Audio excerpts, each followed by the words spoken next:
حضرات صحابہ کرام رضوان اللہ تعالی علیہ مجمعین کے آپس کے اختلافات ہوئے. پہلے تو میں یہ عرض کروں گا کہ ایسی چیزیں پڑھتے ہی کیوں ہیں؟ ایسی چیزیں کیوں پڑھتے ہیں جن کے بارے میں قبر میں سوال نہیں ہوگا، جن کے بارے میں قیامت کے دن سوال نہیں ہوگا؟ ایسی چیزوں میں پڑھتے کیوں ہیں؟ ایسی چیزیں پڑھتے کیوں ہیں کہ جن کی وجہ سے دلوں میں صحابہ کرام رضوان اللہ تعالی علیہ مجمعین میں سے کسی کے بارے میں برے خیال کے آ جانے کا اندیشہ ہے. اور اگر ہم نہ پڑھیں تو ہمارے ایمان میں، ہمارے دین میں رائی کے دانے کے برابر فرق نہیں آ سکتا. ایک جماعت ہے میرے بھائیوں دنیا میں جو ہر وقت بعض صحابہ کرام رضوان اللہ تعالی علیہ مجمعین کی زندگیوں میں کیڑے ڈھونڈتی رہتی ہے. یہ جو مشاجرات صحابہ کا دور ہے بس اسی کا مطالعہ کرتی رہتی ہے. حضرت عثمان غنی رضی اللہ تعالیٰ عنہ کے دور سے لے کر یزید کے دور تک جو واقعات پیش آئے بس اس کا مطالعہ کرتے رہتے ہیں اور اس کا مطالعہ کر کے خود اپنا تجزیہ کرتے رہتے ہیں. اور جو گولڈن ایرا ہے حضرت عثمان غنی رضی اللہ تعالیٰ عنہ کے دور سے پہلے کا، جس کو پڑھ کر ایمان کو جھلا ملتی ہے،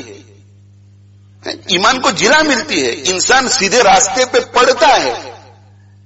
ان لوگوں کو اس سے کوئی دلچسپی نہیں. کہتے ہمیں صحابہ کرام رضوان اللہ تعالی علیہ مجمعین کے لائف سے دلچسپی، اس لیے ہم مطالعہ کرتے ہیں.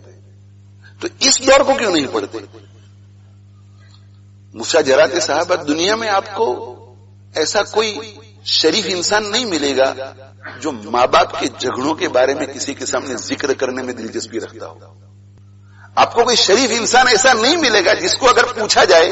کہ بھئی تمہارے ماں باپ کا جھگڑا ہے، حق پر کون ہے، تو وہ گھر میں رہتا ہے، عمر اس کی 17-18 سال کی ہو چکی ہے، سب سمجھ رکھتا ہے کہ میری ماں بہت زیادتی کرتی ہے، باپ تو بہت اچھا ہے، یا باپ بہت زیادتی کرتا ہے، ماں بہت اچھی ہے. وہ کسی کے سامنے یہ نہیں کہے گا کہ ابا برے ہیں اور ماں اچھی ہے، یا ماں بری ہے اور باپ اچھا ہے. تو حضرت امیر معاویہ اور حضرت علی رضی اللہ تعالیٰ عنہما کی ایک مومن کے دل میں اتنی بھی حیثیت نہیں جتنی اپنے ماں اور اپنی باپ کی ہے. جو لوگ صحابہ کرام رضوان اللہ تعالی علیہ مجمعین میں سے کسی ایک صحابی کے بارے میں اپنی زبان سے کوئی ایک غلط اور ناشائستہ جملہ نکالے، اسے سوچنا چاہیے کہ جب مجھے اس صحابی کے سامنے قیامت کے دن کھڑا کر دیا جائے گا اللہ کے کورٹ میں، تو میں کیا منہ دکھاؤں گا. ہمارے بزرگوں میں سے غالباً حسن بصری رحمت اللہ علیہ سے کسی نے پوچھا کہ صحابہ کرام رضوان اللہ تعالی علیہ مجمعین کے آپس کے جو اختلافات ہو گئے اس کے بارے میں آپ کیا فرماتے ہیں؟ تو انہوں نے یہ کہا کہ اللہ تعالی شانہ نے میرے اوپر بہت بڑا فضل فرمایا کہ اس نے مجھے اس دور میں دنیا میں نہیں بھیجا اور میری تلوار کو ان کے خون سے پاک رکھا. اگر اللہ مجھے اس دور میں جوان عاقل مومن بناتے تو مجھے بھی سوچنا پڑتا ہے کہ حضرت علی حق پر ہیں یا حضرت معاویہ، اور یہ سوچ کر کے دونوں میں سے کسی ایک جماعت کے ساتھ مل کر لڑنا پڑتا تو میری تلوار کی زد میں کوئی صحابی آ سکتا تھا. تو کہ اللہ نے کتنا بڑا فضل فرمایا کہ اس دور میں مجھے دنیا میں نہیں بھیجا اور میری تلوار کو صحابی کے خون سے پاک رکھا، تو میں ان کے بارے میں بری بات کر کے اپنی زبان کو کیوں گندا کروں. حضرات صحابہ کرام رضوان اللہ تعالی علیہ مجمعین کے بارے میں چند اصول ذہن نشین کر لیجیے. نمبر 1، آپس میں ان کا جو اختلاف ہوا تھا اس اختلاف میں وہ مخلص تھے. جو غلطی پر تھے وہ بھی مخلص اور جو حق پر تھے وہ بھی مخلص. اور مخلص کا کیا معنی؟ انہوں نے کتاب اللہ، سنت رسول، حالات، احوال اور اپنے چاہنے والے صحابہ کے ساتھ جب مشورہ کیا تو وہ اسی نتیجے پر پہنچے کہ ہماری جو رائے ہے وہی صحیح ہے، اور اگر ہم اس رائے کے مطابق قدم نہیں اٹھائیں گے تو اللہ قیامت کے دن ہم سے پوچھے گا. دوسری طرف والی نے جب بیٹھ کر کے مشورہ کیا، قرآن سنت اور آپس میں صحابہ سے مشورہ کیا، تو ان کو ایسا لگا کہ ہماری جو رائے ہے وہی صحیح ہے اور اس کے مطابق اگر ہم قدم نہیں اٹھائیں گے تو اللہ کے یہاں جواب دینا پڑے گا. امام شافعی رحمت اللہ علیہ، امام ابو حنیفہ رحمت اللہ علیہ، امام محمد، امام ابو یوسف، یہ تو شاگرد ہیں امام ابو حنیفہ رحمت اللہ علیہ کے، کہ ان کے دل میں ایسا خیال نہیں آیا ہوگا کہ میں بھی وہی بات کہوں جو امام ابو حنیفہ نے کہی تھی. میں بھی وہی بات کہوں جو امام شافعی نے کہی تھی، اچھا ہے کہ امت میں بالکل اتفاق ہو جائے گا، اعمال میں بھی ضرور خیال آیا ہوگا، لیکن جب وہ کتاب اللہ اور سنت رسول میں غور کرنے لگے تو ان کو یہی سمجھ میں آیا کہ جو میں سمجھا ہوں وہ حق ہے، اور اگر اس پر میں عمل نہیں کروں گا تو اللہ تو مجھ سے پوچھیں گے، تو اختلاف کرنا ہی پڑا ان کو۔ تو جیسے ان ائمہ کا آپس میں اختلاف ہوا، اسی طرح صحابہ کا بھی اختلاف ہوا، اور پھر اس میں جو ہے کچھ منافقین گھس گئے، دوسری طاقتیں گھس گئی، اور ان کے آپس میں صلح کی کوششوں کو ناکام بنا دیا۔ تاریخ بتاتی ہے ہمیں کہ صلح ہو گئی، ایک دوسرے کی غلط فہمیاں دور ہو گئی، ادھر کا لشکر ادھر مطمئن ہو کر کے چلا گیا، ادھر والا لشکر ادھر مطمئن ہو کر کے چلا گیا، رات کو آرام سے سوئے ہوئے ہیں۔ وہ جو دشمن اندر گھسے ہوئے تھے انہوں نے دیکھا کہ بڑی محنت سے ان کو ٹکرایا تھا اور یہ تو صلح ہو گئی ان کی، تو اب کیا کریں؟ تو وہ جو دشمن ان صفوں میں گھسے ہوئے تھے انہوں نے رات کو ادھر سے تیر برسا دیے ادھر، اور ادھر جو گھسے ہوئے تھے انہوں نے ادھر تیر برسا دیے۔ انہوں نے ایسا سوچا کہ ہمارے ساتھ دھوکا ہوا ہے، انہوں نے ایسا سوچا کہ ہمارے ساتھ دھوکا ہوا ہے، تو جنگ چھڑ گئی۔ اور ان جنگوں کے باوجود آپس کی محبت اس قدر تھی، آپس کی محبت اس قدر تھی کہ جب حضرت امیر معاویہ رضی اللہ تعالیٰ عنہ پر اس زمانے کے ایک رومی بادشاہ نے خط لکھا کہ علی کے ساتھ تمہاری بھی انبن ہے، ہم تم مل جاتے ہیں اور علی پر حملہ کر دیتے ہیں، اور جو سلطنت ہاتھ میں آئے گی تقسیم کر لیں گے۔ تو حضرت امیر معاویہ رضی اللہ عنہ اس وقت جب حضرت علی رضی اللہ تعالیٰ عنہ کی حکومت الگ ہے، ان کی حکومت الگ ہے، انہوں نے کہا کہ ایک کتے سخت، ایک کتے علی کی طرف اگر نظر بھی اٹھا کے تو نے دیکھا تو معاویہ ہی تیرے تعاقب میں آئے گا۔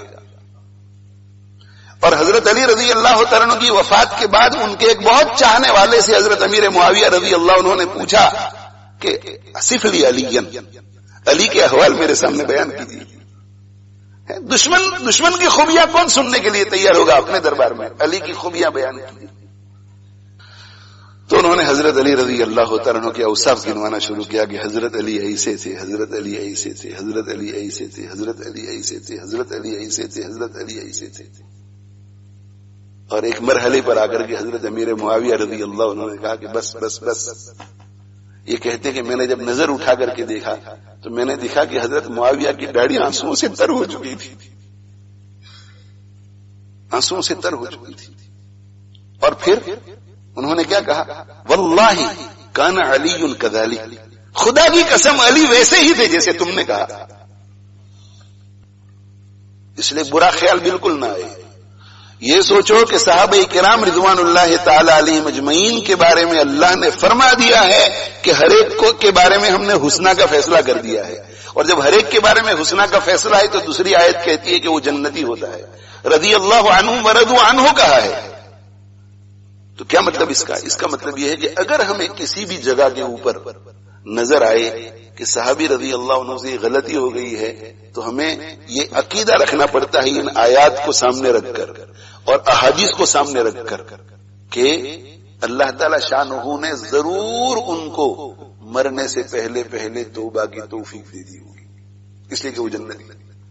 اور دوسری ایک بہت اہم بات بیان کر کے آج کے درس کو ختم کرتا ہوں، وہ یہ ہے کہ صحابہ کرام رضوان اللہ تعالی علیہ مجمعین کے حالات ہمیں دو ذریعوں سے ملتے ہیں، ایک کتاب اللہ اور سنت رسول سے، اور ایک تاریخی روایات سے، ہسٹری سے۔ تاریخی روایات، ہسٹوریکل نریشن، وہ احادیث نہیں، ہسٹوریکل نریشن۔ صحابہ کرام رضوان اللہ تعالی علیہ مجمعین کی حیثیت بحیثیت جماعت کے، اور ان میں سے کسی ایک فرد کی بحیثیت فرد کے حیثیت سمجھنے کے لیے تاریخی روایتوں کو نہیں دیکھا جائے گا، کتاب اللہ اور سنت رسول کو دیکھا جائے گا۔ کتاب اللہ اور سنت رسول سے جب ہمیں پتہ چل رہا ہے کہ سارے کے سارے جنتی ہیں، سارے کے سارے اللہ کی نظر میں پسندیدہ ہیں، تو اہل سنت والجماعت کا عقیدہ یہی ہے کہ تمام صحابہ کرام رضوان اللہ تعالی علیہ مجمعین جنتی ہیں اور اللہ اور اس کے رسول صلی اللہ علیہ وسلم کی نظر میں پسندیدہ ہے۔ اگر تاریخی روایات میں کوئی ایسا واقعہ آ جائے